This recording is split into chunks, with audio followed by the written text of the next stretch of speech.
In our litigated disputes, we're mainly working with law firms and clients. And so in those cases, I think the communication is far more regular. In our consulting work, I think it just depends. There are clients that want to talk really regularly, and there's clients that just want to sort of an occasional check-in.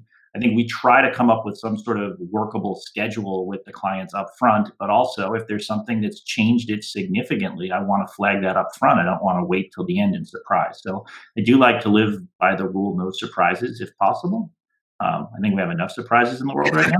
This is actually the very first data talk we've ever had where we talked to someone like you who works around litigation.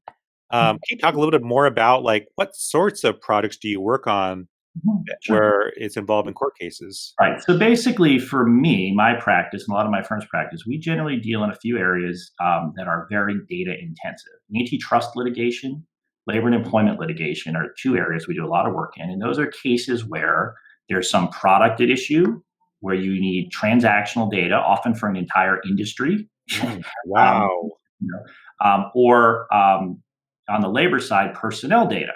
And so those cases can involve things like price fixing, cartels, monopolization claims, discrimination claims. And so we really have to do a deep, deep dive.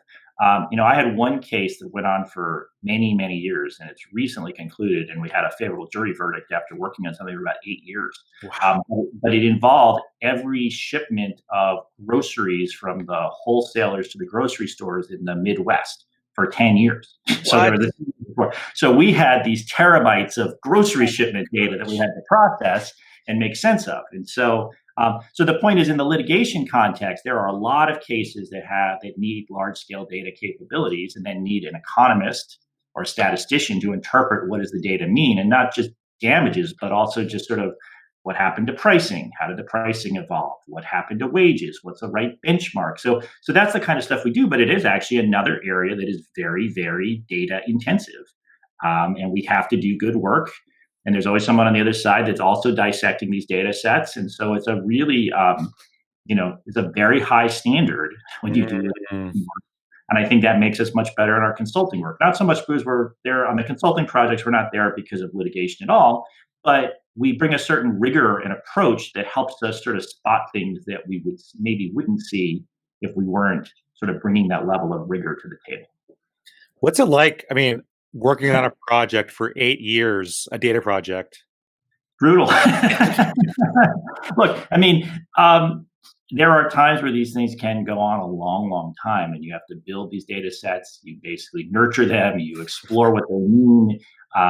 Think about same thing, preparing testimony. That case ended up in a jury trial, so I had to go explain to a jury what I had done. So they go through life cycle. You really become an expert on things. That's a long project, I must admit. Yeah. Sometimes I joke that I can sort of tell the age of my kids by what I was working on at different points in time. But you do get to really know the data well, and you get some insights that you might never get otherwise. So I think it's just made me such a better. I always say this even from the time I was a professor to now. I'm such a better economist having done the various types of work I've done because, I had really good training, but training was kind of book training. But now I actually have gotten to see how a lot of different things work.